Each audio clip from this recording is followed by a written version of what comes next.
What's up, guys? What's up, world?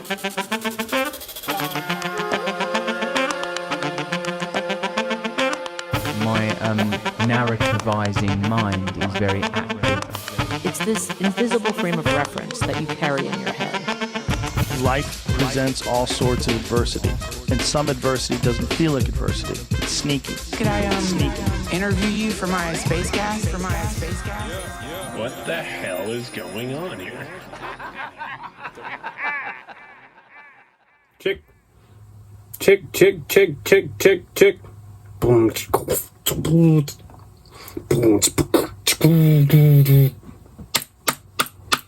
All right, we back. Yeah, so the recording works. I'm doing it through OBS, which you can see this infinity screen on the second camera. And who cares? Who even cares about the whole thing? Bye. So thanks for listening, everybody. I want to go back to True Glue Talks because I'm not pursuing Bright Podcast. Bright Podcast is what I was trying to do is amalgamate all my things to make it easier on myself to have kind of everything I did in one place, which would be brightstudios.com. And I did have brightstudios.com. I have the website still. I have the domain, but I'm not doing anything with it. And so clearly my body doesn't want to do anything with it. And I just want to stick to, without spreading myself too thin, stick to DJ Superglue and Gluerilla, and I guess trying to tour as that.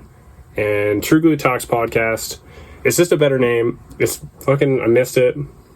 And Bright Podcast, I was like remodeling things, trying to make things cool.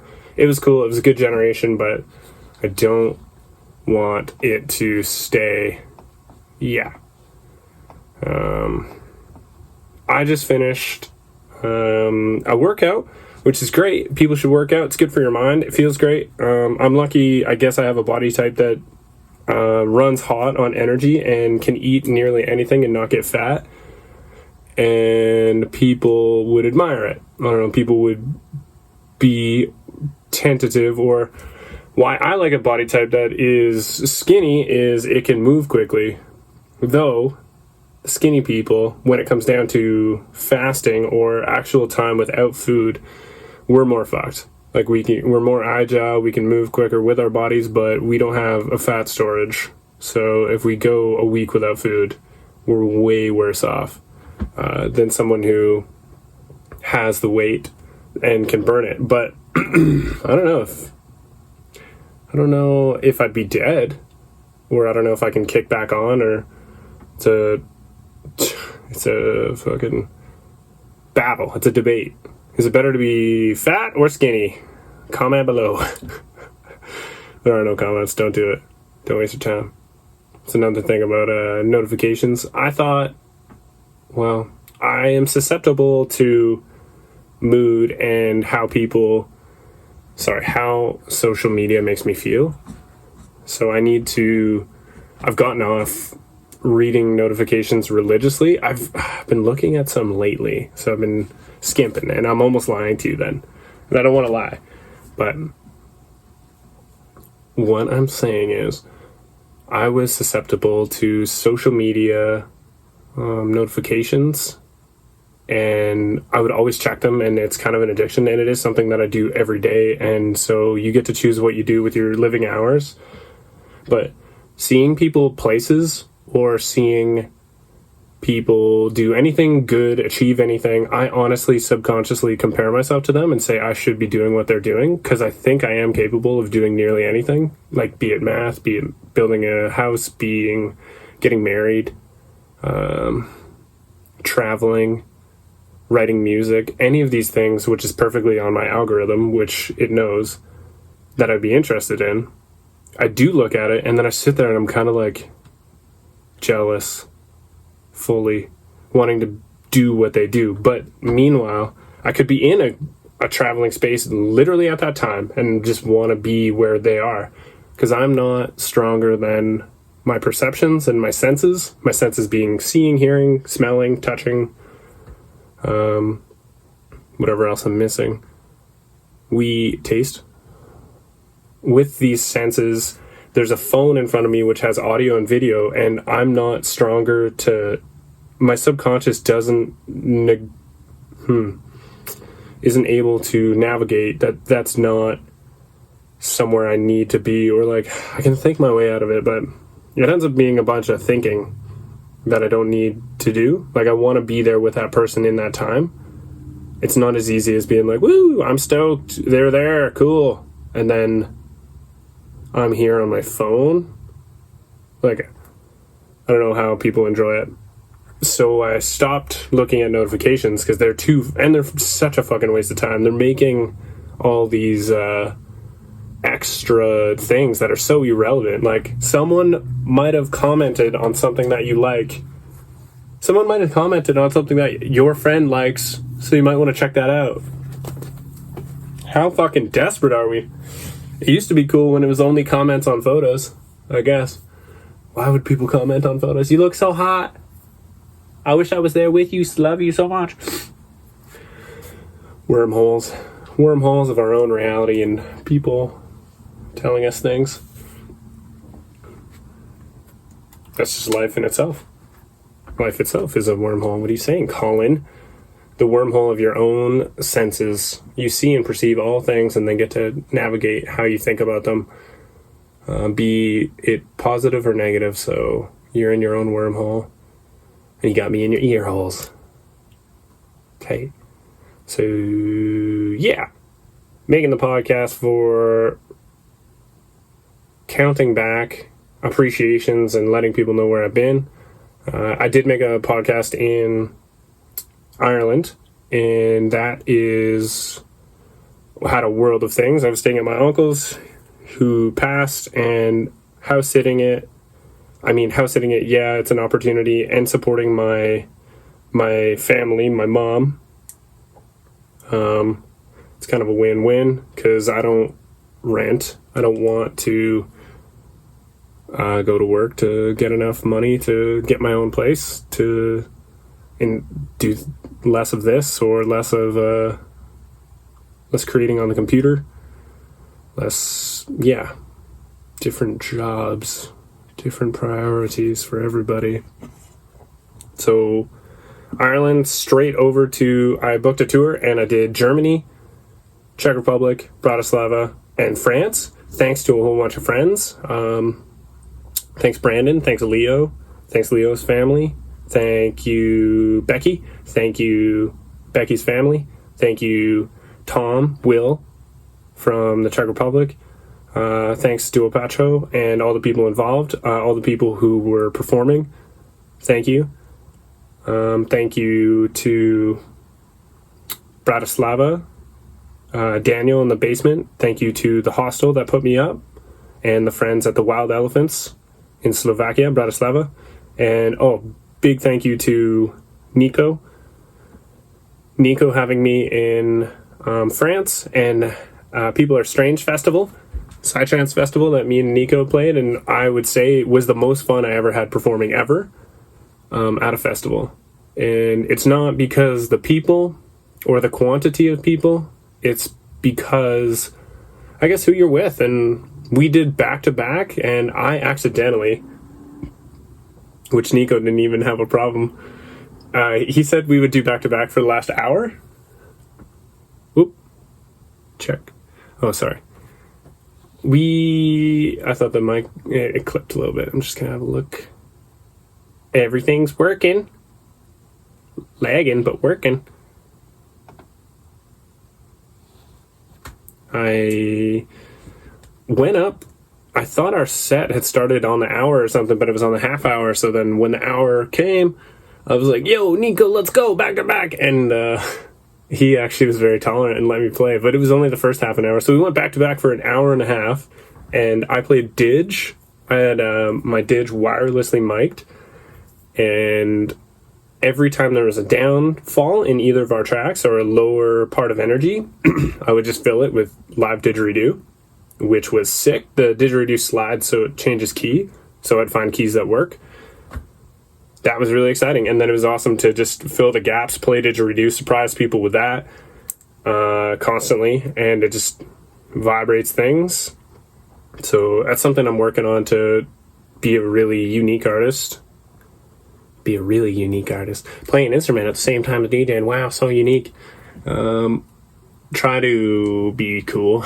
Try my best to be an awesome artist. This is the step I'm at. And Nico and I played our original tunes mainly, or 100% for an hour and a half. And they were slapping. So back to back, we had one set of headphones. It's just one track, and you have to trust who you're DJing with, or you're going to have a kind of shittier time, because you're just not going to be as impressed as when I'm impressed with Nico. Sicca is his name, Sicaa.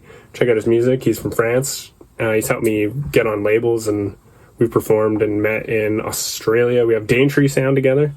So I guess we were Daintree Sound at that festival. Drinking some kombucha. It says no sugar. There's always sugar in it to ferment it. Maybe no added sugar.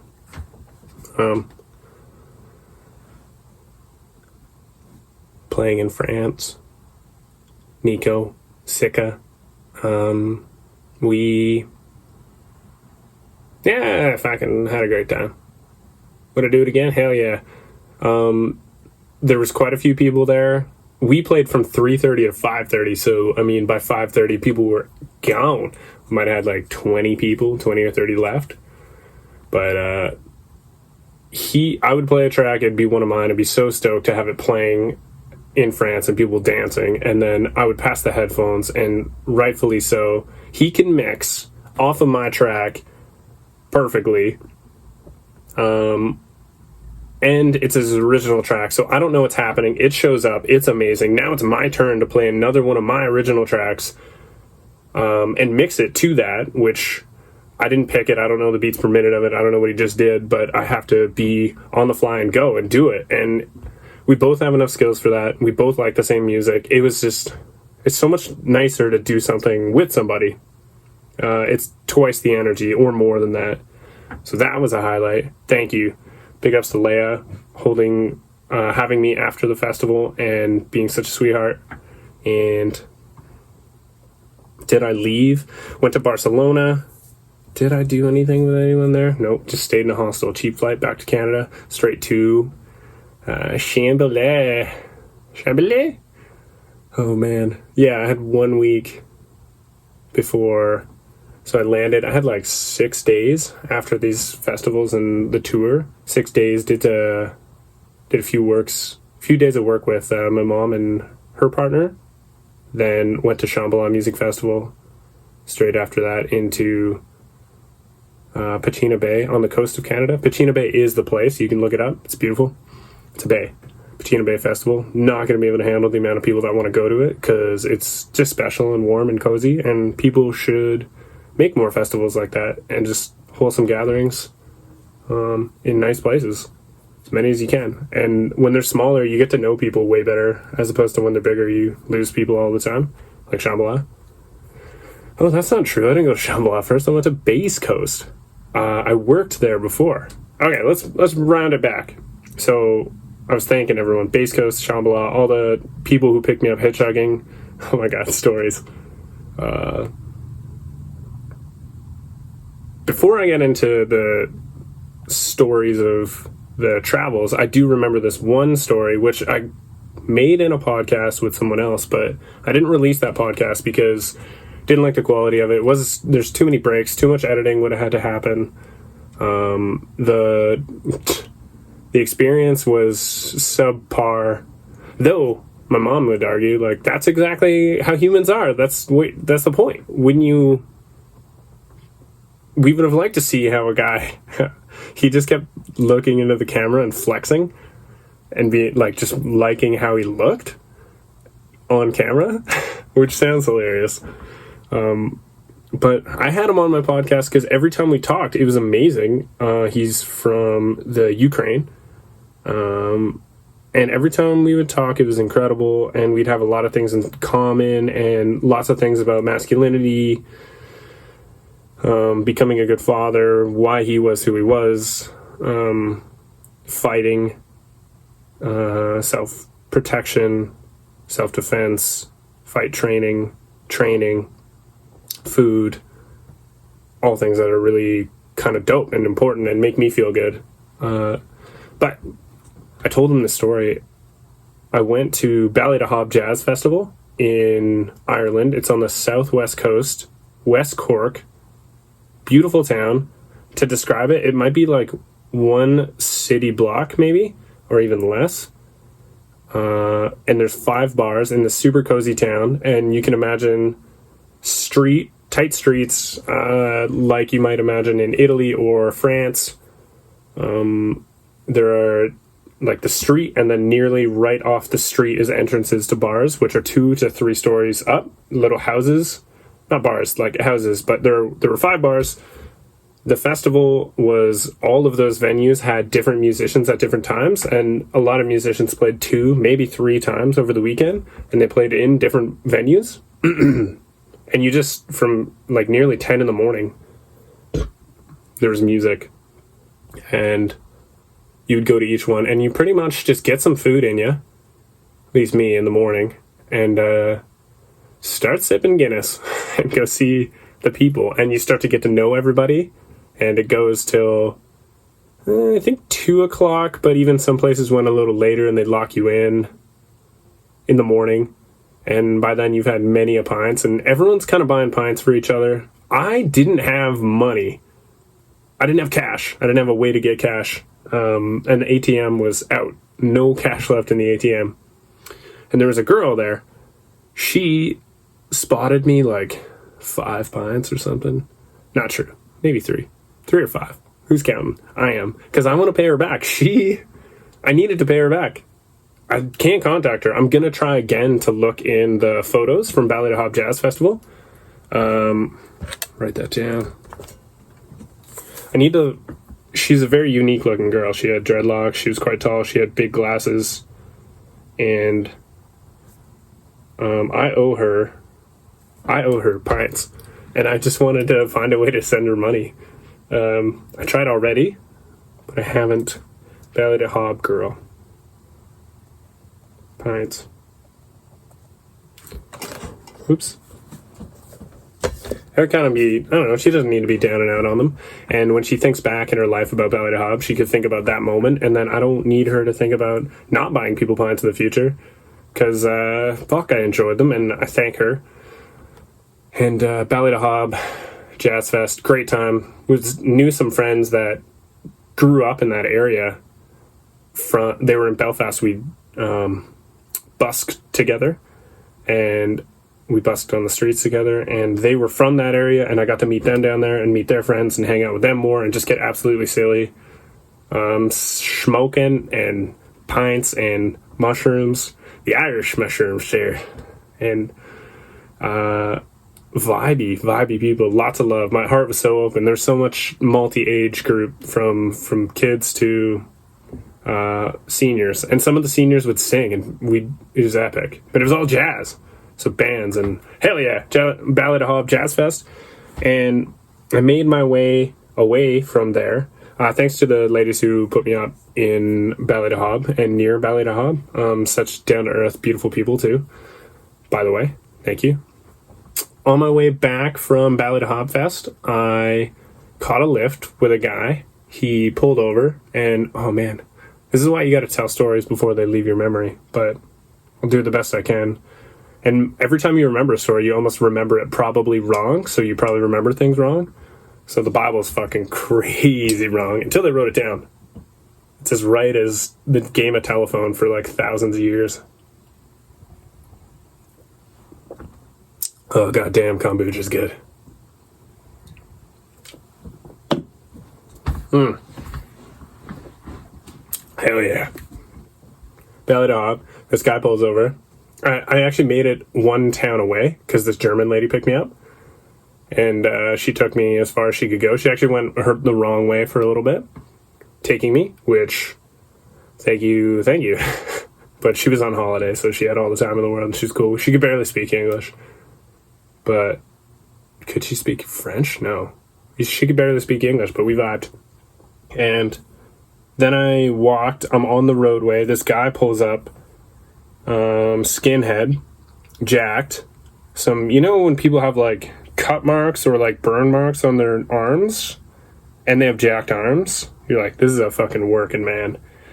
And they're like swollen up in like a line, like a crazy scar, but it's almost like a mound of dirt, like someone had just planted carrots or something in the ground, and there's a mound on their skin.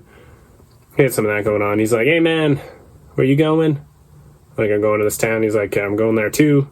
Do you have $5? Or do you have $5? I actually didn't have any cash, like I said before. I'm like, no man, I don't have any cash, but I got a credit card. Can buy you something. Can buy you coffee. Is usually what I try to do when I hitchhike as well. Because if your guy's on coffee, he'll be more focused, more energetic to drive anyway. So it's a win-win. And he, in the end, he's just like thinking and having a hard time wondering if he's going to pick me up. And there's some fucking coffee mugs on the ground, and like his car wasn't very clean, and he's a bit fucking jacked, and he seems a little bit frantic already from the driver's seat, leaning down to look out the window to see my eyes.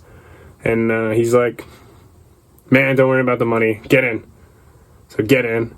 And pretty quickly talking, and like, what's up? What's you doing? He's like, fuck man, I'm stressed. I just got sentenced to jail for, I think it was 3 years. 3 years. 2 years maybe on good behavior. Fuck man. And you know the scary thing about this? He had an accent like this. Very similar to the Russian people. He's from the Ukraine. And sorry if I'm misinterpreting the accent. I only do this to sound like a bad guy. We only think they're bad guys because of fucking movies and things, and like United States culture's against communism, and you might be too, and you might be against people who fuck people up, whoever talks back to the governor, which is also what happens in, how you say, Soviet Russia. I decided to turn on the speaker. I don't know why it keeps turning off. Maybe I touch it with my fingers. I don't know. It's a very sensitive top button, and it's got a turned style. Turn disc. Turntable, you know. How you like your burger cooked. We like our McDonald's. It's bringing joy here to Russia. Soviet. It's more Japanese. Love you guys. Impersonate, not intimidate. Not intimidated by the impersonating, contemplating. Yeah, he just got sentenced to 3 years in jail, and I'm stressed out, man. I just got convicted for 3 years to go to jail. I'm like, holy shit. And he tells me, I obviously say, why are you going to jail? And he says, I fucking stabbed someone. He says it that aggressively, and he looks at me, he pulls out the knife, he says, I'll fucking stab you. No, that didn't happen. But my heart was already racing when he said he stabbed someone, because this is exactly the stories that you hear. He's like, I stabbed someone. And I'm in the car, I just got in, we're 1 minute down the road, I asked him what the hell he was doing. My heart's racing. He is a big guy. I am a big guy too. Challenge. Oh, fuck. I don't fight, though. I'm quite scared of confrontation because I don't fight. I probably, would. Well, we'll see. When the pressure's high enough, would I? I think I would. I don't think I'd like to sit there cowering as I got stabbed or cowering as I got beat up. I think I would explosively try to use physical force to make it stop, I think. But I haven't entered it and I don't want to enter it because I can't see the reason why I'd ever fight. But I'm in a car, I'm like, oh my God. Okay, this guy just stabbed someone and he's going to jail and he looks like a fucking criminal. And he's like, hear me out. I'm not a bad person. If you want, you can leave right now. Are you scared? Are you scared? You can leave right now. And I'm like, fuck, man. I need to just grow up, and I need to, like, people die, people fucking, I don't know. I'm scared, but I can't tell them I'm scared. It's sorry, mom and dad, about getting into these scenarios, but so I stayed and I listened to his story, and what had happened is, and this is to broaden your perspective and to just broaden your perspective and feel for somebody, feel for me, feel for others, feel for what's going on. I told you he's from Ukraine, right? And what's going on in Russia and Ukraine. So the story goes, firstly, he's painting this picture of how he stabbed this guy. So he works at a hotel in this town, in a small town in Ireland, kind of out of the way of the cities. Small town in Ireland. He is a refugee. So he has status here, and obviously refugees and people who you white motherfucking privileged motherfucker, me, bored in the country that people want to live in, the peaceful one, the one that can bring you a lot of wealth, apparently. I'm just looking at the times rolling, and I'm just so proud of myself, just talking nonstop. But he's a refugee and working at a hotel. At this hotel, Lord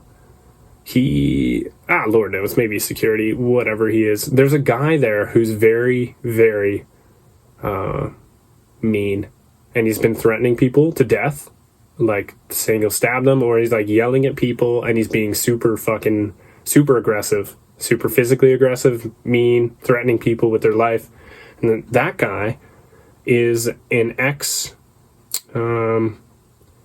he's like an ex-Marine of the Ukraine. And what happened is there's a conflict in Ukraine and Russia right now. A bomb went off, or a grenade exploded near him, and it gave him, let's say, traumatic brain injury. And with the traumatic brain injury, he is actually like super fucking aggressive, but he uses his traumatic brain injury and the doctor's note that he got to tell people that he has traumatic brain injury. I don't know. And it sounds like maybe in an excuse, like he acts a certain way and he's like, I have traumatic brain injury. But he's so fucking aggressive. Like, why don't you cry all the time instead of just being mean to people? Why don't you just fucking be better for the mankind? You have traumatic brain injury. Fucking, I don't know, turn it on yourself and be sad rather than getting mean to people. I think. Be sad and then hopefully you get out of it. Don't know. I'm not a psychologist, how to get out of these things. But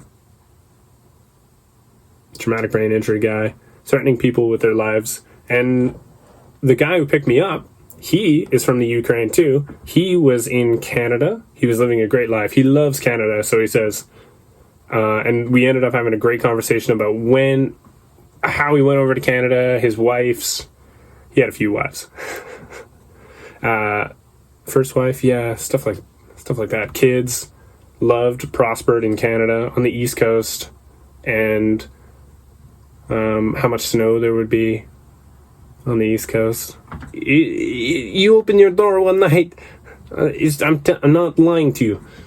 The door would be covered. It would be only snow. You would need to go out the window. Find yourself, walk around and dig your door out. Yeah. Things have been a little different in Canada lately because of the changing climate. Which is another thing to talk about. Hurts up. Climate change. Just writing it down so I remember. And you can notice. I'm thinking about Russell Brand and how he fucking rants by himself, and I'm so impressed. I'm so thankful. What a great guy. I think he does good. Check out his videos. I think he is a good informer of the truth, and he's worth checking out and hearing. Why would you agree? Hit me up why you would disagree. you can always find ways to disagree, but maybe we should talk about where we agree and work together. Like in a podcast of mine, I had a guy on. His name is, Buddy? Nope. Guy? Nope. I'm not sure about a guy. I'm not sure guy, buddy. Bestie. Bestie at Eat Well Foods in Ireland. He's like, dude, politicians need to fucking find what they agree on and work on that rather than just dancing around, getting voted in, doing things that, or trying to work on things that we don't agree on together. Back to the story of the Ukraine guy who's going to stab you. Oh no, I'm gonna get stabbed in the car. That's my voice. Oh jeez, Rick. So I don't know why I was just there and I was listening to the guy, and he's a big dude and he has love. He didn't stab me, and they both went, the Ukraine man who picked me up and then the Ukraine guy at the hotel, the ex-Marine, let's say, and then the Ukraine guy who picked me up. Let's separate them too. Ukraine guy that picked me up, he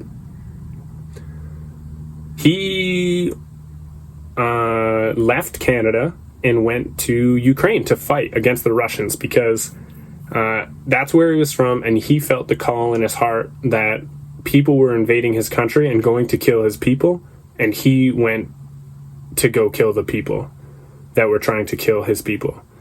And in the conversation of talking about stabbing people, like, he has war experience and fighting experience and has, I think, killed people. And I think, like, isn't that, you know? Have you ever killed anyone? He's killed people because people were going to kill them. And makes me grateful that I'm not killing people, or I don't want to, and I don't want people to kill my people or any people. Those people are my people. He was telling me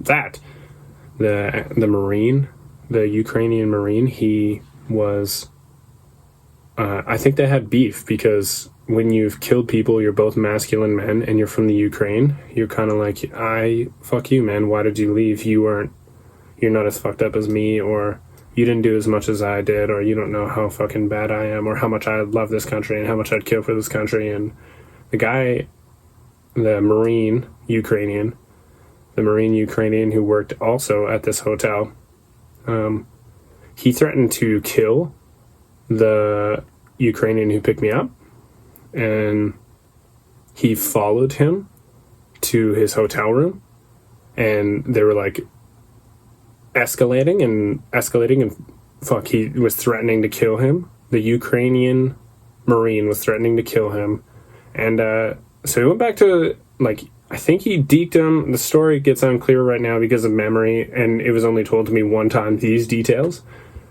But these details, he went back to his hotel. The Ukrainian who picked me up went back to his hotel, and he packed a knife on him because he was actually protecting his... He did think he was protecting his life, and he packed that knife. And later, so and behold, like, maybe if he just stayed in his hotel room, none of this would ever happened. But the man who picked me up also quoted, like, are you just gonna let them walk all over you? Like, I've went and I fought and I killed people who threatened me to death, and now someone is threatening me to death. My way of thinking is not to cower. Then they get to walk all over you. Then the people who are threatening are the issue. I just made that up. That last part. The people who are threatening are the issue. He didn't say that. I just said that. I added that. So he packed a knife, and then he went outside for a cigarette, and turns out fucking the guy did follow him and was outside and threatened to kill him and had a knife in his pocket. I guess he was flashing the knife beforehand as well. This part's a little bit not clear, but the Marine was flashing his knife. The Marine had a knife as well. It was, I want to say it was a flip out knife or a switchblade or something. And the ride Ukrainian who picked me up, he had packed like a kitchen knife or something. Yeah, I think it was a kitchen knife. Or it was his own knife. I don't know, man. Who cares? But what he did was he stabbed him in the arm that he would use the Marine would use to stab him, and he stabbed him in the leg as well to disincapacitate or to demobilize, to disable the threat. And then he turned to me. He said, I could have killed him. I know how to kill people. I wasn't trying to kill him. I was trying to stop him from killing me. And this is all on camera. Craziest thing there in Ireland. There's cameras there, and it's all on camera, and it was all heard as well. And he says, you have a fucking knife in your pocket. Like, make sure, like, I'm gonna come get it. Like, put your fucking hands up. Don't fucking stab me. Don't kill me. Or like, the Marine did admit, I think, on camera, like, I have a knife in my pocket. I won't do anything. Or, yeah, anyway. The threats were on camera before as well. Before it escalated to the Ukrainian who gave me the ride stabbing him. That was on camera. Those threats from the Marine Ukrainian, and he stabbed him. The guy who gave me a ride stabbed him, demobilized him, and I don't know what happened. I think he went to the hospital, and maybe the cops were called, want to report and stuff. But so he goes to court, and the court decides, like, in the end, he was at fault because he's not the one with 2 stab wounds, is what Ireland said. And he was so concerned about that. Like, he just thought it was such a dramatic... So say this guy fled Canada to go fight in Ukraine, to go kill people, to get so fucked up. Oh, he almost got his leg blown off. That's why he got... I forget what it's called when you're in the military and you get let off because you served. He served his time. He's killed people. His mentality is to fight, not flee. He fought. He didn't kill the person who was threatening him to death and at his doorstep with death. And the Irish government said, you could have run away. You didn't have to do that. You're at fault. You stabbed the person. You're going to jail. And the poor guy who picked me up, a person is nice enough to pick me up after this court case, or you needed someone to talk to, either or. Oh, that reminds me. Pulling your weight.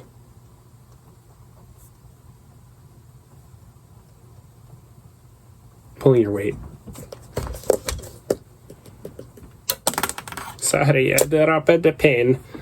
Oh, kombucha. So fucking good. Ukrainian guy made a mistake that day. Now, he was digressing to me. Man, what do I do? Okay? I lay down, I fucking die, I run away from my problems? No, I was not taught this way. And he's a man, and I've already thought of fighting him and getting into a fight with him and how that would go. Or not how it would go, just getting in a fight with them and surviving and not cowering and not letting bad people continue to be bad people. There might be solutions in the world that we're not solving because we're not approaching them correctly. We're approaching them with fear, not like love. Some people are like deadly, and some people do need to be stood up to. I am not a fan of war. I don't want to be a fan of war. I'm scared to go to war because I think it's a racket that's created by higher governments to claim more for their individual wealth. Like, it makes them a shitload of money for when we go to war. When we go to war, it makes them a shitload of money, and we die in the process. And then the borders themselves, like, they're made up by these motherfuckers who, I don't know, people did fight in the past, and people continue to fight, and it's really hard. Maybe I'll run away, though, from war. I don't want all my friends to die and for me to just bitch out. Like, maybe if there's an actual fucking really solid reason to fight. Okay, so we get invaded because... fuck, it's so intense. I'm thinking Russia, like, jumps over to Canada, tries to take a dominant position. Or China tries to take a dominant position on America. But at that point, like, I guess without a great culture to defend or a government that I want to follow and appreciate, like, if I don't appreciate my own government and shit, it's hard for me to even want to fight. I do want a good life, but I think a good life can be found in many places. And fighting for... So once a bunch of people, like, say China or Russia comes over, and then you just dodge. Like, they all sweep in, and then you just fucking dodge them and go somewhere else. But I guess you lose all your wealth, which is all your stuff. You gotta fight for it. But we have no guns. Canada's taking all our guns away and just make us, like, the servants of natural resources to other countries. Yeah, I said it! Said it before, say it again. I think that we might just be... Well, we're definitely just servants of the rest of the world. We just take our resources and sell them. And then they make stuff and we buy it back off them. We don't have the know-how of creating the stuff as much, but we have the resources to go get them from our land. But we don't get the resources and make stuff ourselves. Because if we did, we'd become incredibly, like, prosperous. I think. Hear me out. Are we... Yeah, we're not... We're pretty outnumbered by everybody. If we got the resources, made our own stuff, maybe someone would be pissed that they didn't have resources anymore.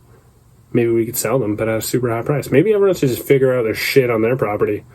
But then, why do we have such a big piece? British Empire, which they got with violence and guns and dominance.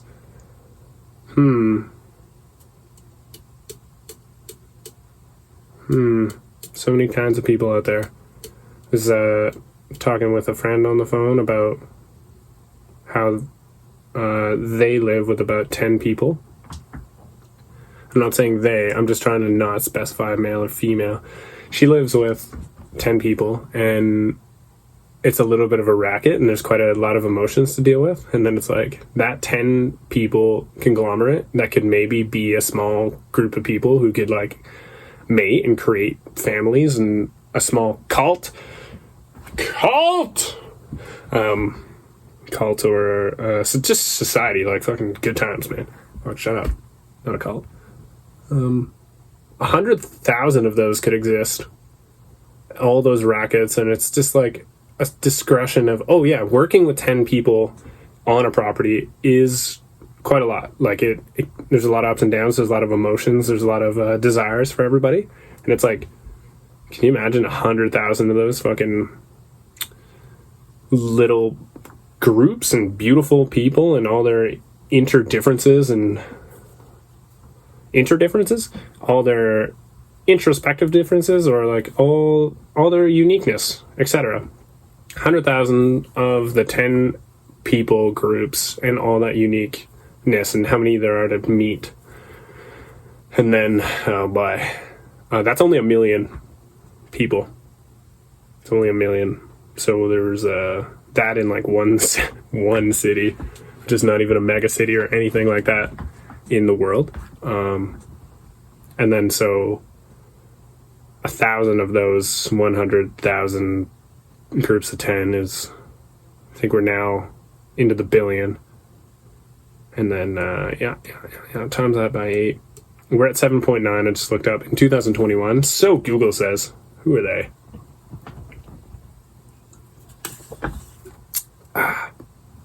Drinking kombucha still. I have a whole other can. I'm going to crush it.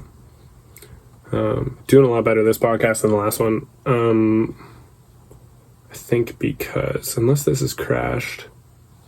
Nah, baby. Wonder if it has. It would suck. I'll do a check. It's a wonderful time of the year. Beer. Oh, man.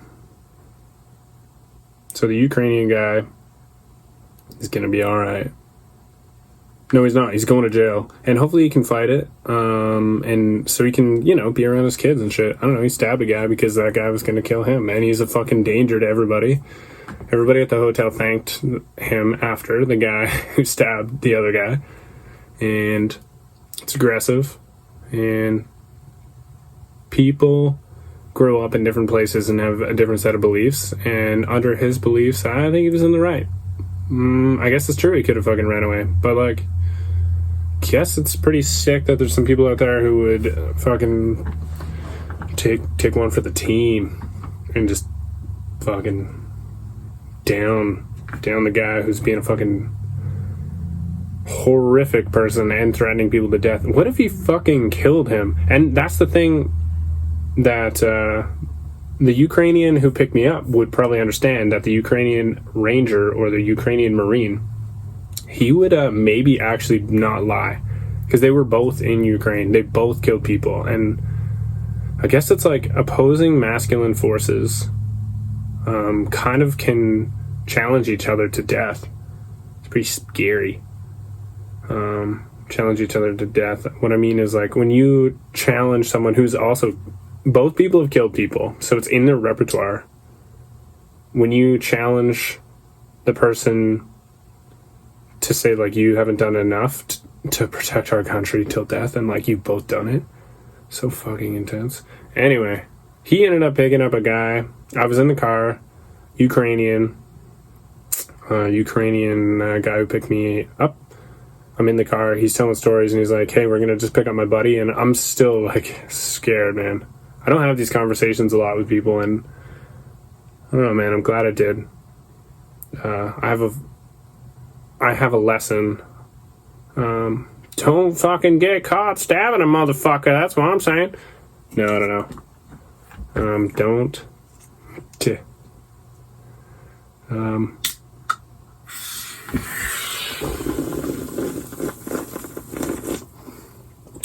Fuck. You know when a drink's all fizzy and it fucking just spills all over your fucking shit? That's what happened. Alright, moving on. Fuck. I don't want to. The tour was cool. Though I would like to do more, and I would like to come out on top. I'm pretty sure I came out negative, definitely. If not, some may... I argue in my own psyche, I came out even because of the exposure, the experiences, the love I received, how much people shared with me to take me places, to give me opportunities, I don't know, to hear my music, exercise together, cook together,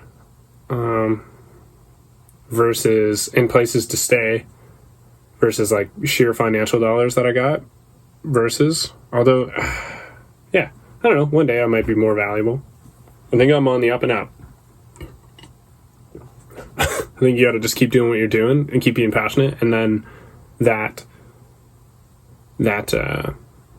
passion keeps people, that passion keeps you on the right pursuit to continue being greater. Yeah. I have other people I could hit up for making shows. Don't have a manager, but would I want one? I don't think so. I'm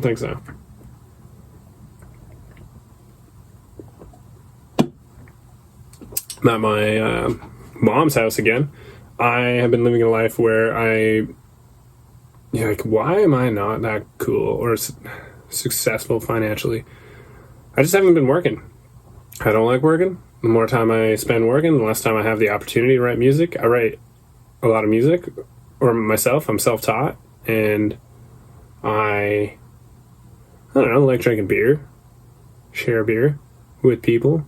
I guess everyone would like to not work, but they're not in a situation to do so. And that brings me to pulling your weight and this argument I've had with my brother, or like something, it hit me because it hit me to my heart. And I think we were tired and we just had a big family visit and emotions were high and it was ending. And one day I could have helped do some chores, but it just felt like the chores weren't that big, and we were getting to an acceptance that like we should just have a good time and we should just chill with our grandparents the second last day that we're here. I think it was the second last day. Yeah. Second last day or last day. And I didn't end up helping my brother do some chores. For me, the chores and helping out the family is a good idea. It's a nice thing to do. It's the thing to do, especially when your grandparents are out of shape and things.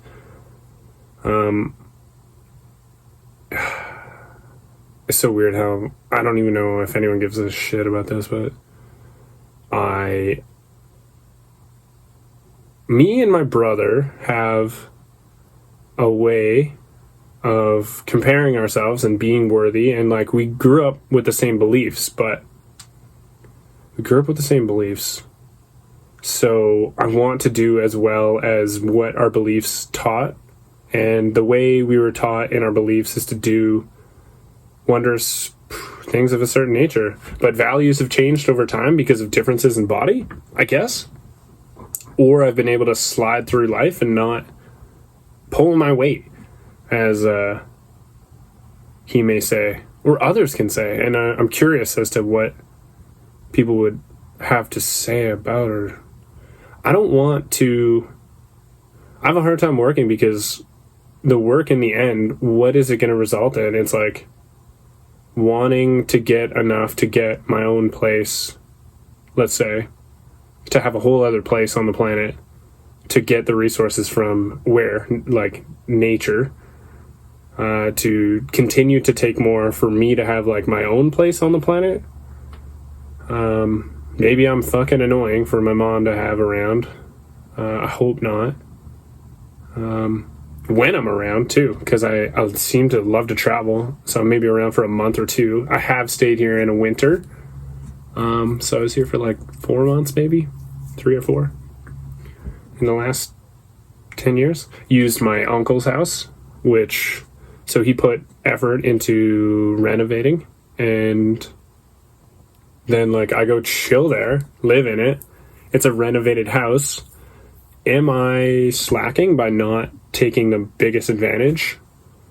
And like going to work to get, I don't know, rent some of the rooms, go to work, get another house for myself? Or I took the time to write music and just be alive, just get enough to eat, and then write and create content. Eat, work out, create content, meet people, create content, share with them. I love meeting random people. I love sticking things together. Sexy time. No, I like growing the web socially. I like finding similarities with strangers. Like, I just love connecting, I guess. Even with totally random individuals. So, yeah. And I guess he was really upset. My brother was really upset that I could have worked and helped, but I didn't. Instead of just like yelling during the time and calling me a slacker, or like asking for a hand, later it kind of came out, just like right before we left on the last day. It was like, you fucking could have helped, didn't, clearly don't pull your weight, or like, I guess it all comes from love. And from love, we want people to do what we do and what we believe. And then sometimes we would see that you're doing not what I believe. Okay. I have my set of values, and like when you love your family, or you're really close friends with someone, you pretty much want them to do what you do. When you're close friends with someone, you're probably going to end up being friends because you already like to do things together, so it's fucking working better. Rather than family, you get born and they have differences and variety, but they're from a family and they have similar blood and they have a long-term relationship with each other already. And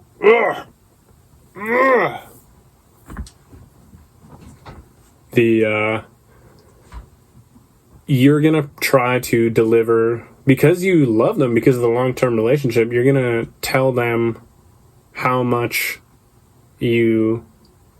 Oh my god, I'm just starting to fucking think about my ego, think about what other people think about what I'm talking about.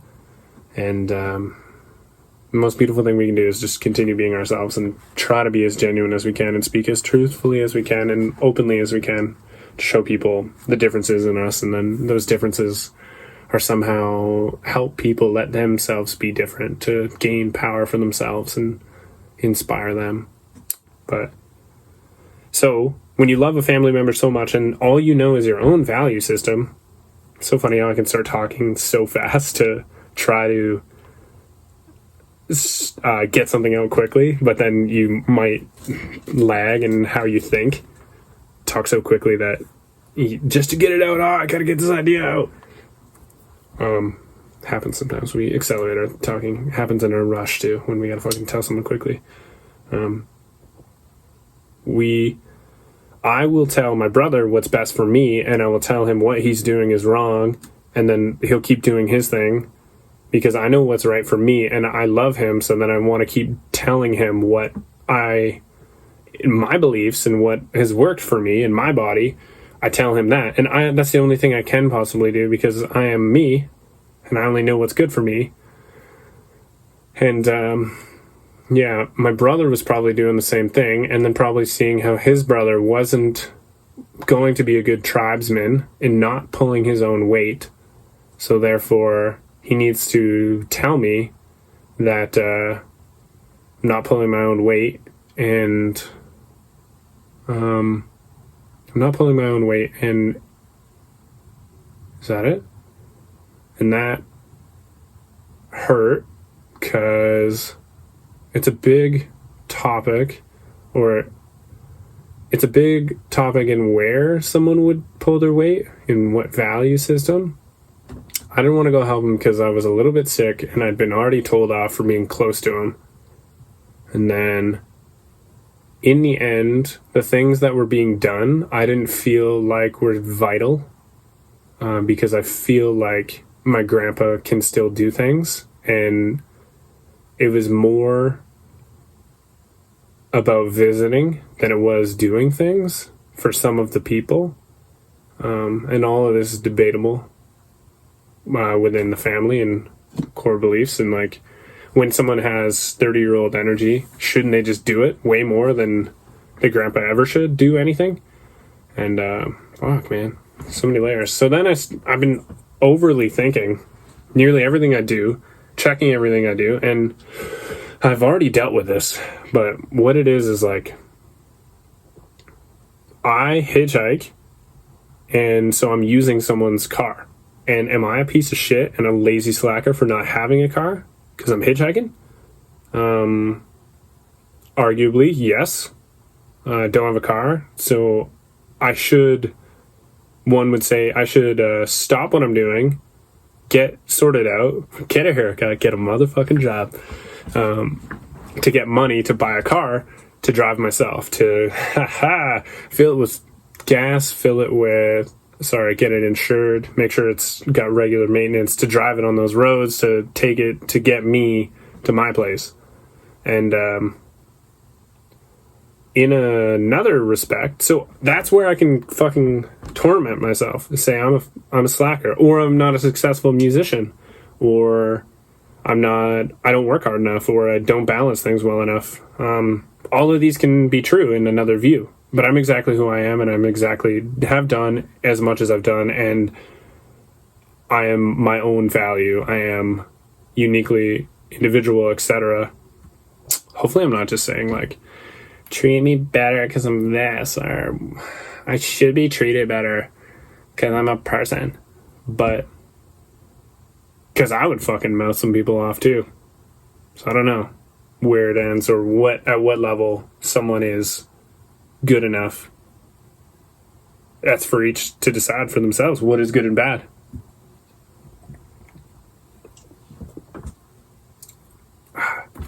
Drinking that kombucha still. God, it's all over my crotch. When I opened it, it bubbled up. So, when I hitchhike, I can torment myself and say I'm a piece of shit, but it's very weird how I have been thanked for giving people an open conversation and letting them not be lonely on their drive. Even through COVID-19, it was going to be hard to hitchhike. But then I did get picked up by people, and I would offer, like, yeah, you want me to wear a mask? Although I don't believe masks do anything.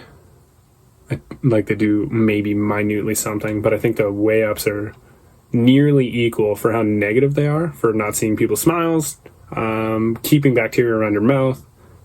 Yeah. Going and touching it is exactly like touching other things, and then touching it, you're just exactly putting something right at your mouth. I don't know, debate, right? You can take that breath, so because you have to adjust it, and every single time you touch any single fucking thing anywhere, you better sanitize your hand before you ever touch near your mouth.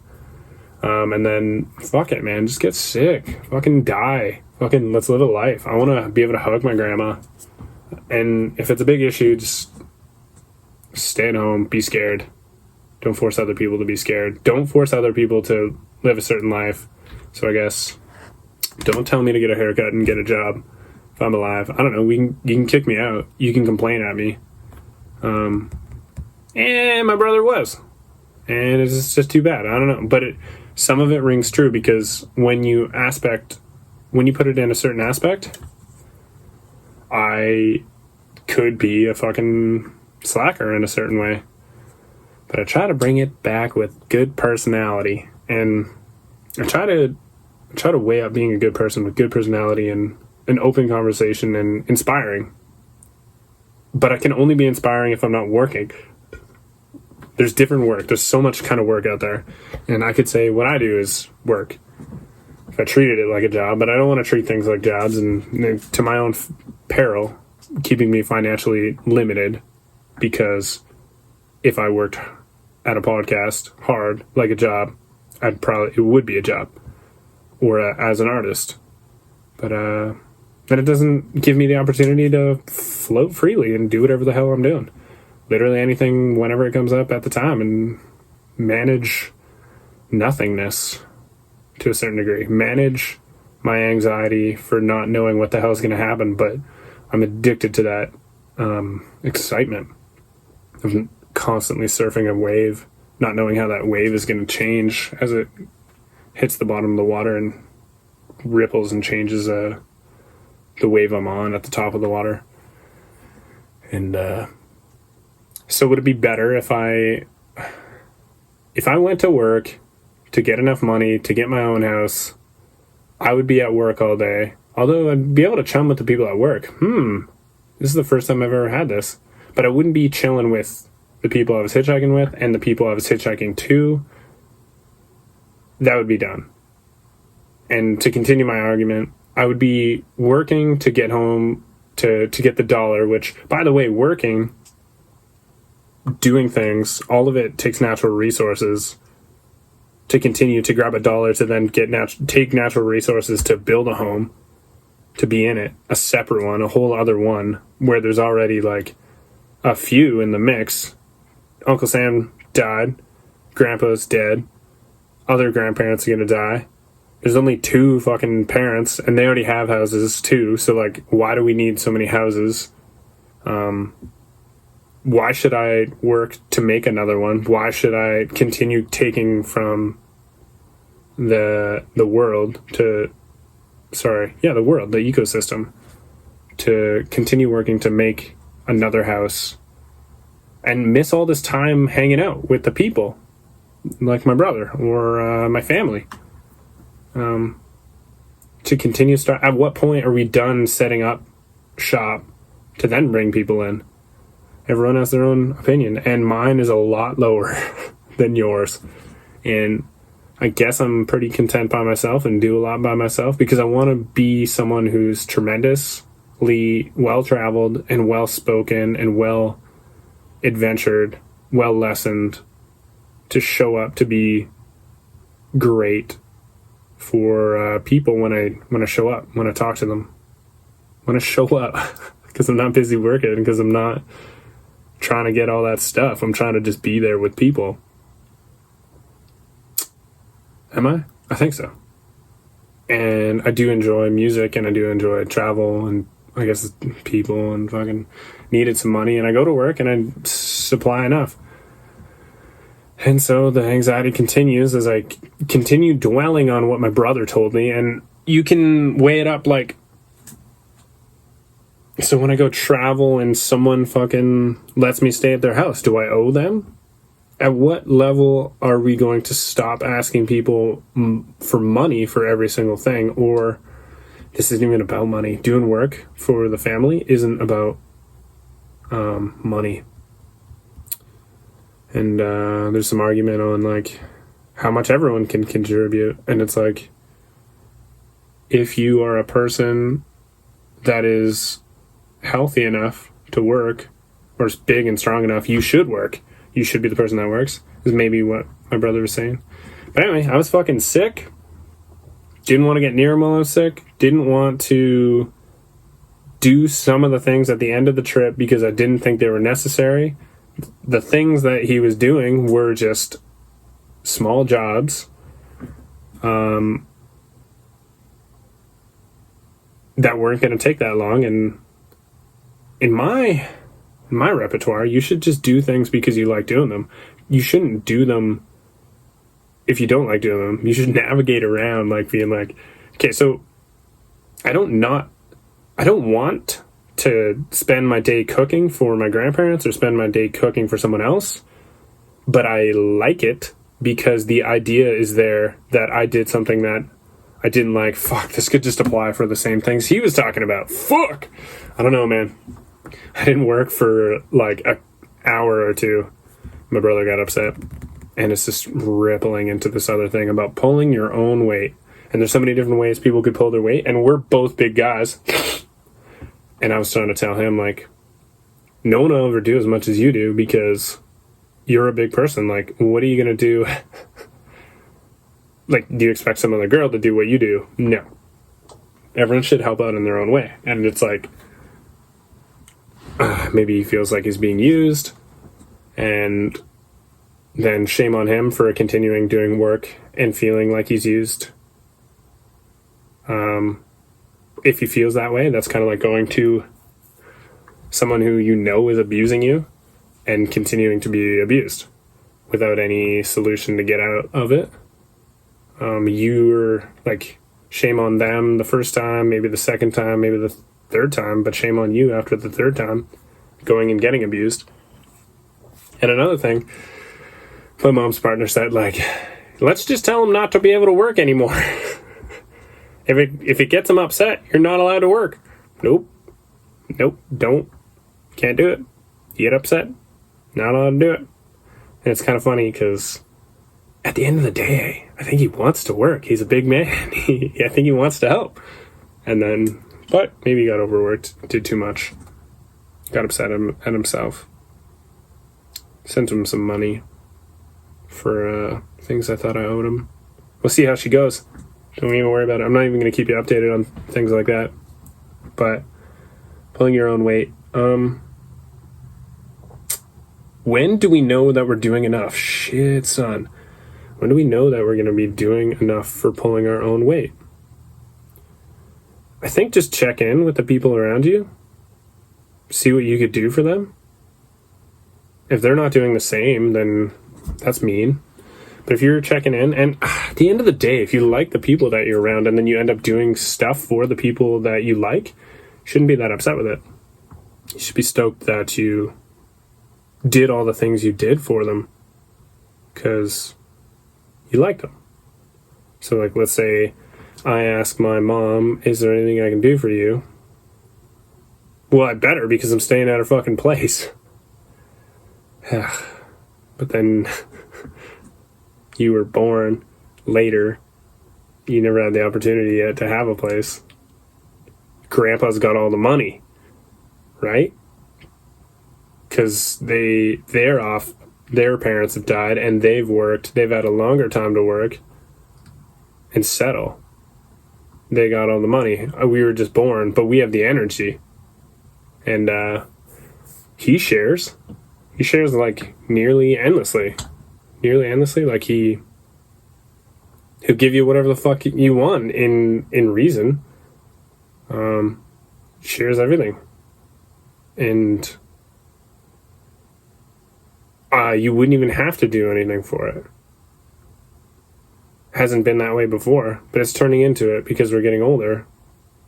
As we get older and stronger, we want to help, and it should be that way, and we should want to, and it should make us feel good, and it should bring wellness to us, rather than doing something and making it, I don't know, destroy us because we don't believe in what we're doing, maybe. We don't believe in who we're doing it for, or why we think they're doing it. All things you can ask. Why are you doing this? Why do you want me to do this for you?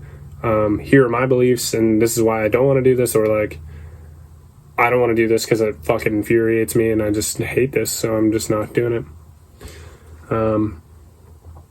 Don't do it then. And then I brought up, like, he could feel like he's being used, but I was like, dude, we use women to make kids. It's like, yeah, use the shit out of them. They're that type.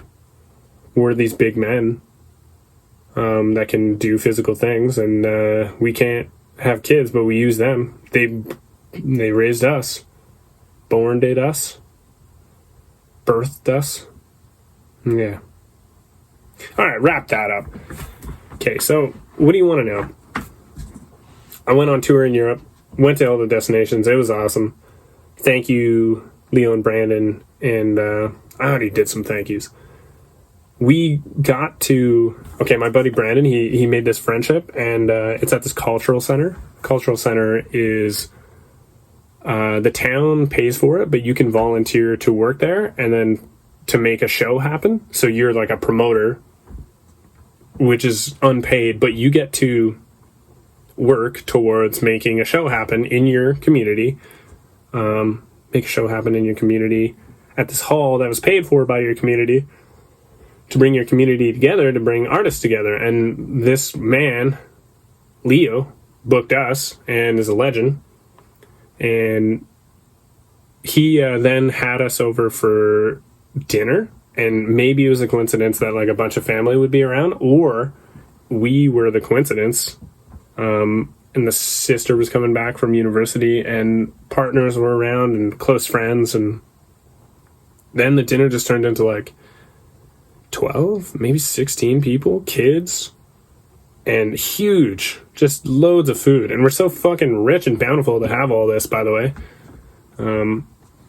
And I just thank him tremendously. It was such a beautiful start to going and dancing and DJing. Like, that's the beauty, being together, and then just like have loads of energy after a couple hours or an hour of setup. And the music starts, and then all the other people who weren't able to have dinner with us or busy working or getting ready or pre-drinking, they get to join. That party wasn't that big, but it turned out fine. Me and my buddy Brandon, who I grew up with, who does DMC stuff, we DJ'd and we showed people our music. Prague show the next day. So we did our show Friday. Next day, Saturday, going to Prague. on the trains and stuff. I ended up there at 4 p.m., needed to play at 11. I was the hostess and the promoter and I said hostess. I was the host and the promoter and the headliner. So I set it up. So I was thinking, I had to do lots of managerial work and some setup with sound. Let the lights guy in. The sound system's already hooked up. I needed to check to see DJs for people. I needed to be in touch with everybody. I needed to do quite a bit of work. Same as a bar manager would need to do in some respects, and other friends.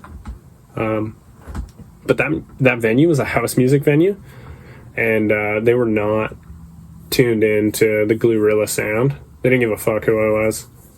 Many people showed up on a bar crawl to this venue, and showed up to a bar crawl, and they were on a bar crawl, which is you go to bars and get fucking drunk and you get free shots. And this bar crawl in Prague, you start drinking at their bar, which is the Drunken Monkey, and they give you as much as you want to drink for an hour. So you crush drinks, get wasted with a bunch of strangers. Beautiful time. Really fucking fun. Worked for them for a long time. This is how I got the gig. Know the boss. And some of the bar owners. And so like a flow of 200 people come into this bar, as well as there's a few strangers and people who already know the venue and just want to be there, and it's downtown and it's their Saturday night who want to go dance. And everyone else DJs are pretty relatively down with the mid-tempo house music vibe, but I was promoting the show. I was going to be there. I would have thought that people would have been conscious of the DJs. All right, where I'm from, or what I care about is you go see a DJ and he performs, and he's practiced and done a thing, and he's on the stage now, and he's going to do something, and you should pay attention, or you would benefit to paying attention because you will have a better time when you do. But all these people, man, they didn't give a fuck. They didn't know. Well, they didn't try to know who I was. They're just out. They get to go to this bar and do whatever the fuck they want. Sorry. They get taken to this bar, they get a free shot, and then they're just there. And they're just with their people, and they're absolutely wasted because it's the last spot. So I set up a set for 2 months and wrote tracks. And I got this whole multi-genre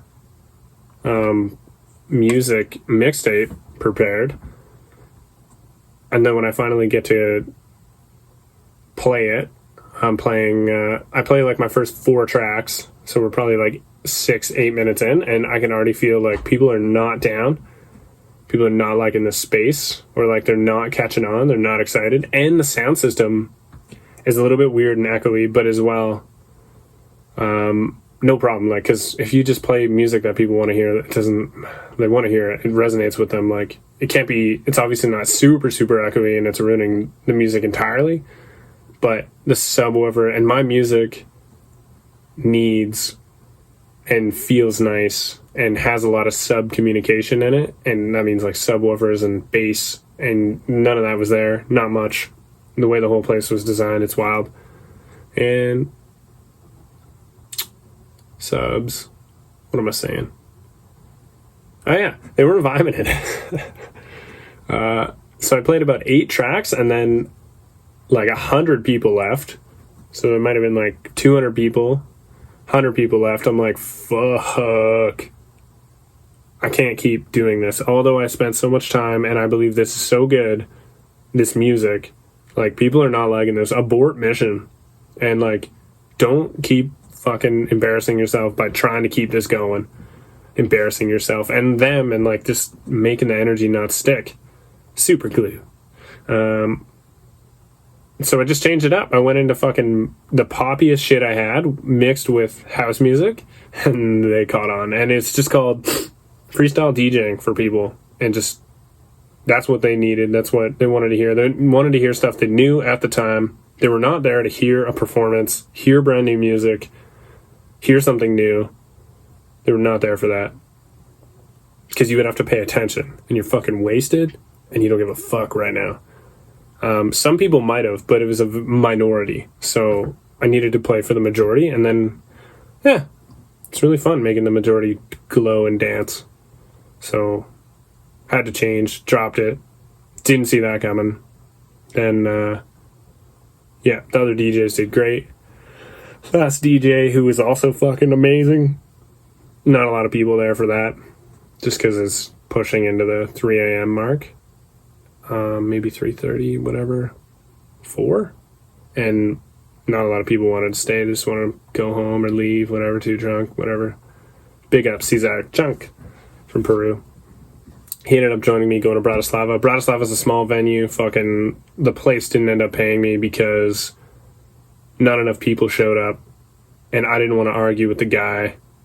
Because this guy has low budget and can pay like 50 or 100 euros if people show up. And the place isn't even that big. And drinks aren't very expensive there either in Bratislava, Slovakia. So where do you think the money's going to come from to pay a DJ? Oh shit, it would have to be door fees, yeah. And you'd have to be fucking lit and people would have to know you. I am lit, but people don't know me in Bratislava, Slovakia at all.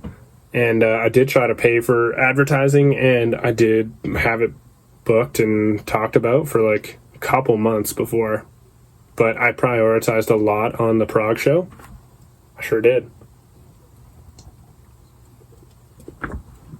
And I thought this hostel that I worked at would show up. And turns out they couldn't. They fucking, I don't know, slipped, forgot. He apologized. The hostel, who was going to bring a bunch of people, they apologized. And then what else? So then the place has nobody there. Like maybe fucking 20 in and out throughout the night. The place is very small though. Super intimate. Cave, super beautiful. Has a lot of potential if you ask me. Already. Sound system's not bad. Fucking super heavy in this cave. But yeah, he expected me to DJ until like 7 or 9 a.m. as well. Yeah, that's right. 7, I think, is what he said. The place legitimately closes at 3. I think that's like the law in Bratislava. And then they have a lock-in and like people sneak in and stuff. Or they let people in. And then it's known to be that. But everyone's just on drugs at that hour. And I was already there from 11. I was outside at 10 because that's when it said it fucking opened. I was there earlier than 10, and I was waiting around, and then finally got in, and then turns out they were going to open the doors at 11, so 11 till 3, it's still like 4 hours, and we did our fucking sets, we played our music, we did 4 hours of music, give or take. Actually, there's another DJ there, and then he was referring to being like, yeah, this is going to be an after-hours place, and I'm like, cool, but in communication, I didn't realize he expected me to play that long. I'm worth more than that. And there's no one here. I don't want to do this. And he's like, well, where do you think any money's coming from? Like, what can you get? What can you get us for money? Oh, shit. I just realized. I think I got money. And then I brought a DJ with me, and I promised him money. So I took that money out of his hand, and he was right beside me, and I just fucking went and just gave it straight to him. And I would just bid it on the chin, and I'm like, I'm not going to argue with this guy. He's poor. He doesn't have enough money to give. He may not be poor, but he doesn't have the money to give. I'm arguing with someone who, where's the money going to come from? There's been no one there. I don't know. I got free beers. I played. People don't know me. It's both our faults. I didn't promote enough. He didn't promote. I put my trust, whatever. It's entirely up to me, apparently, to get everyone in there. And the venue just doesn't attract people unless a really great artist shows up there, which I don't know why it would. Because you just go to a bigger fucking venue and things would be way more legit. You get way more potential customers. There's already an influx of people. Yeah. That was a Bratislava show. Oh shit, did I? Can't remember if I mentioned already Yeah, I did. Back to back in France with my buddy Sika. It was tight. Best night of my life. So that was straight after Bratislava. Yeah, small European tour. Cool. Thanks to all the people I got to stay with, too. Yeah, being a billet or like couch surfing with homies. Exactly how you got to save money as you're entering the scene. I would love to tour again. I just need the gigs. Need to fucking get the gigs. Europe's cool because trains are cheap and buses are cheap. So it's not even worth your time trying to hitchhike, because a bus is like €12 or €15 from one country to the next. Could be, if it's on sale, or if it's not a super far away country. $20 maybe. €20. It's $25. Yeah. Worth it. Straight after that, went to Barcelona, because a cheap flight from Barcelona to Calgary, direct. Bro. Sick. Do it. Went straight to Base Coast, and this is running not a lot of sleep, a lot of lack of sleep, lots of partying. This is why I'm sick right now, too. Everybody, this is why I feel a bit stuffed and sound the way I do, but I'm not drinking beers right now.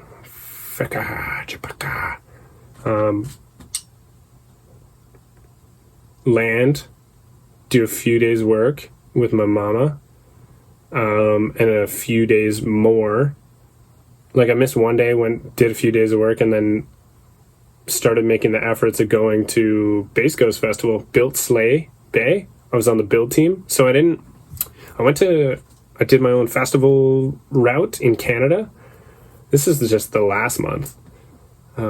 Did my festival route, but I did not play, except for at Shambhala. I played at the Rabbit Hole, which is an unofficial stage, so they don't have tickets, which is just fucking bullshit. But I guess you get exposure and you get to play on the grounds of Shambhala, but I don't know. You gotta pay for yourself to play there. It's not an official stage. That's just the way it is. One day it'll be official. Maybe when I make my job being a DJ and make myself more official. Or, like, my music just speaks for itself and it's great. You might like it. You might love it. Produce on my downtime, which is a lot, right? So wait, producing is my job, but I don't get any money for it. Where do you get the money? I gotta work harder. Okay, where are we at? Oh yeah, built the Sleigh Bay, party for Base Coast. That was awesome. Great connections. Love you guys. And fucking unreal. Built for Sleigh Bay. Then straight after that, went to Pachina Bay Festival. I talked about that already. How are you talking about this? Shambhala. How are you talking about all this? Fucking, why do I want to bring this up? All the love I shared with people, all the people I have to thank. Thanks, Rabbit Hole. Thanks, Chris. Thanks, Shambhala. Shit, man. Another year I didn't meet the amphitheater guy. Damn it. Who's my favorite act at Shambhala? Maybe Closey Ellis Dream and Mr. Bill with Ill Gates. That's some fucking gangster shit. Yeah. It's important right now. Know that you're enough. Know that you are equally important and equally one person that can contribute as much as any other one person. I know there are different limitations and we have different values, but you can be the very special change within your own value system. And we all kind of uniquely meet at this point ecologically, which is we're from the planet. We all need air, water, food, love, community, and shelter. And however that looks for you, you could help other people get that. And you could raise the wealth bar of your local area or a distant area.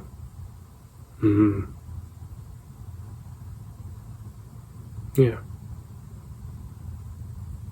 For now, I don't know if I need to say much more. Travel, hitchhiking. I hitchhiked between these places. I left here the last month with just a backpack. I lived in Ireland with just a backpack. Like not a very, very large hiking pack. Though I used a larger hiking pack for this last hitchhike trip, but everything fit on it. 2 sleeping bags, tent, blow-up mattress, one of those hiking style ones. Yes, living in that. Used a set of boots that are maybe mine from a really long time ago, or my brother's from the closet to go do construction. Use some tools from my mom's partner. Here's another way you can notice to pull your weight. You can see if they need anything for those things in return, or just surprise them with something else. It's called gifting, re-gifting, giving back in different ways. And just fuck, man. People would argue, or maybe I'm delusional, but just having your company is enough. Like, just being with people. Some people, they just resonate and they're so beautiful and I love them so much. And that's enough. Like, having you around is unreal. You're just so fucking inspiring. You just, having someone around can be energetically uplifting. Can nearly not put a price on that. Except I put a price on that. $9.99 a week. Just kidding. I don't even want to go down this road. Don't even want to kid anymore. It's crazy it took me all day to do like an hour and a half of podcasting. Fuck. Efficiency. What do I need? Okay, the world's my oyster. I need to get better. I need to do a better job of sleeping or resting enough. I went maybe too hard. No, fuck it. I think the sickness can be anywhere, and different people can get sick from different fucking viruses or bacteria at any time, whether you're healthy or not, which is a trip. But when your immune system is low, I think you're more likely to pick things up. And I think I did go super hard the last 2 months. Check. I did go really hard in the last 2 months. And so in saying all that, I went really hard in the last 2 months. I had a great time. And I fucking have everyone to thank. And I'm grateful my body fucking could handle it. But I should probably not do festivals back to back. Or maybe not stay up so late. Yeah. Party so hard every single fucking night till 4. And then not rest.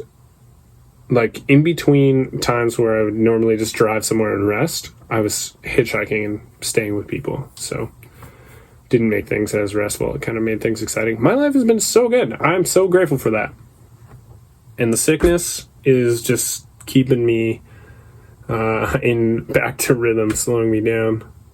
Avoid alcohol and caffeine, but I'm back on, kombucha. I had a beer last night and been drinking tea, but I was off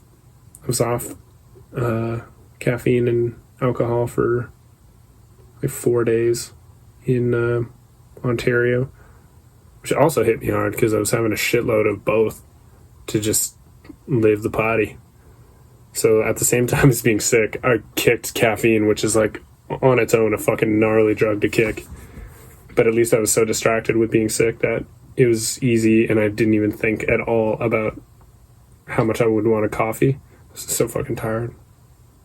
The world's my oyster. I get to do whatever I want coming up. I hope to share a lot of music with the people I've connected with. I hope to play more shows. I hope to help people, not burn any bridges.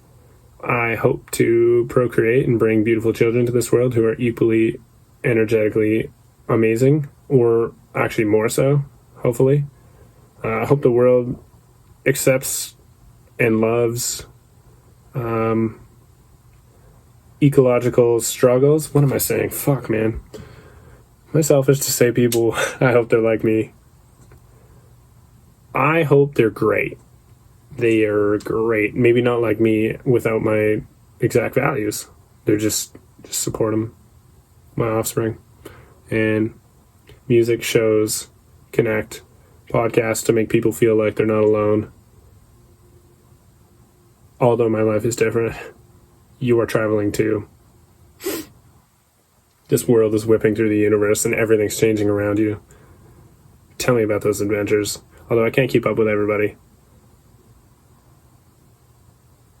Can I?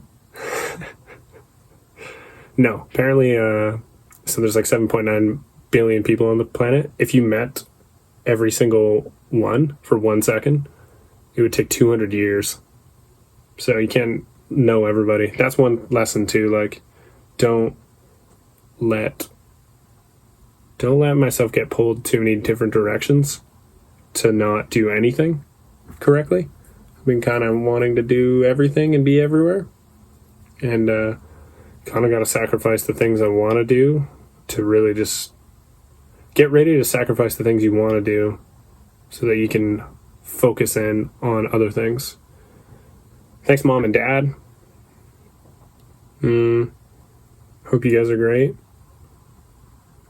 Don't turn against your neighbors because of tensions. The tensions, unless it is directly your neighbors, the tensions are within yourself and being created by higher powers, evil forces that want people to be divided. When there's an issue of fucking the environment, when there's an issue of money and your struggle and your stresses because of your struggle and the environment, it's not your neighbor's fault. It's not anyone in your town's fault. There are small things that you can do, and that's what I'm saying. You are empowered, and you should try to lead and be a glowing light and a glowing force for something great, but don't lash out at those neighbors. They have different values, etc., but there's some bigger players and people that we got to track down that are enforcing evil mindsets. Like, we have to educate them in a different way. And just lead by example. Take the steps yourself. Take your actual steps and let them see that your life is powerfully better, or let them see that you're prevailing and that your life is positive. We don't know whose is the best. We don't know what the best way of living is, but time will tell. So just keep living your way, and you may have to course correct because you find out you're not living the best way. But if your way is just fucking obviously winning and obviously better and obviously benefiting people, it'll come through in time. It'll be shown to people, and that will be the way that you show them. You don't have to spend your whole day trying to convince them. And just turn on some fucking tunes here. This is a fucking banger made in Mexico.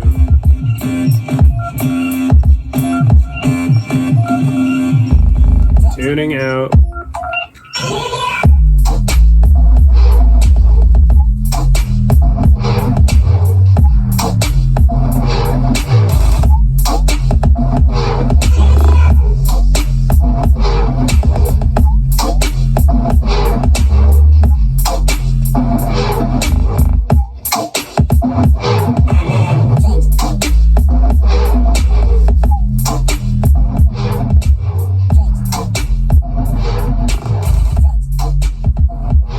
Cool.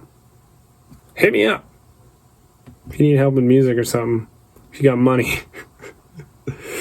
Okay. Bye. Peace.